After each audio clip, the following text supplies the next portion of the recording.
നമസ്കാരം, ഞാൻ doctor Akhil Thomas Jacob, Kozhencherry Muthoot cancer സെന്ററിലെ സർജിക്കൽ ഓങ്കോളജിസ്റ്റ് ആണ്. ഇത് ജൂലൈ മാസം സാർക്കോമ അവയർനെസ് മന്ത് ആണ്.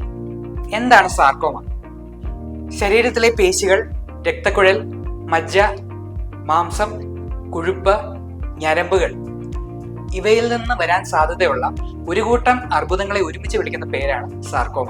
സാർക്കോമ ഉണ്ടോ എന്ന് നമുക്ക് സംശയം തോന്നുന്നത് എപ്പോഴാണ്? 5 സെന്റിമീറ്ററിൽ കൂടുതൽ വലിപ്പമുള്ള മുഴ ഒരു 2 ആഴ്ചയിൽ കൂടുതൽ നിൽക്കുന്നു, അതിന് കീഴ്പോട്ട് നാഡീഞരമ്പുകളുടെ തളർച്ച അല്ലെങ്കിൽ രക്തം കട്ട പിടിക്കുക എന്നിവകൾ കണ്ടാൽ സാർക്കോമ ആകാൻ സാധ്യതയുണ്ട്. ഈ ലക്ഷണങ്ങൾ കണ്ടാൽ ഒരു സ്പെഷ്യലിസ്റ്റിനെ സമീപിക്കേണ്ടത് വളരെ അത്യാവശ്യമാണ്. കാരണം സാർക്കോമ നിർണ്ണയിക്കുന്നതും ചികിത്സിക്കുന്നതും എല്ലാം വ്യത്യസ്തമായ രീതികളിലാണ്.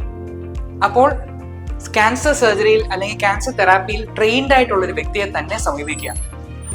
അത് കണ്ടതിന് ശേഷം ബയോപ്സി എടുക്കുന്നതും ഇമേജിങ് ചെയ്യുന്നതും എല്ലാം വളരെ സ്പെസിഫിക് ആയിട്ടും അതിൽ വളരെ ആഴത്തോട് പഠിക്കേണ്ടത് വളരെ അത്യാവശ്യമാണ്. കാരണം അങ്ങനെ ചെയ്താലേ സാർക്കോമ പൂർണ്ണമായിട്ട് നമുക്ക് നീക്കം ചെയ്യാൻ പറ്റത്തുള്ളൂ. പൂർണ്ണമായിട്ട് നീക്കം ചെയ്താൽ മാത്രം നമുക്ക് ആ അസുഖത്തിൽ നിന്നും വിടുതൽ നേടാൻ സാധിക്കുന്നു. അപ്പോൾ കൃത്യമായ നിർണയം, കൃത്യമായ ചികിത്സ, അതാണ് സാർക്കോമയിൽ നിന്ന് രക്ഷ നേടാൻ വേണ്ടി നമുക്ക് വേണ്ടത്. Thank you.